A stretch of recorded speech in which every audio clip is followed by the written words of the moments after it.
My name is Sanushi. Today I want to say something about what I have learned from cartoons.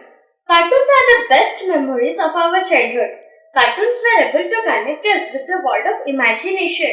We were believing that divine and goodness always wins over evils.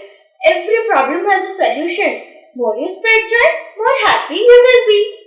There are so many, but let's start with my favorite, Tom and Jerry.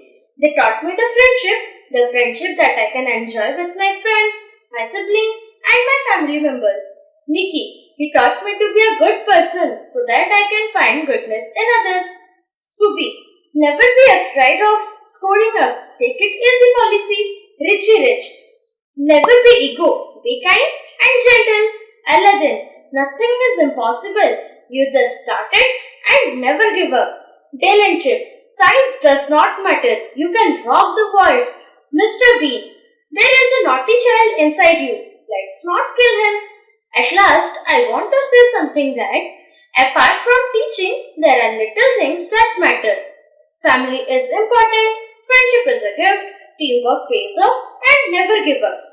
Cartoons and almost all their episodes have something to make us a good person and go into an ideal for all. They are just cartoons, but they teach us a lot. Please laugh and make everyone laugh. I am very thankful to express myself during this lockdown period through this Bloom Talks.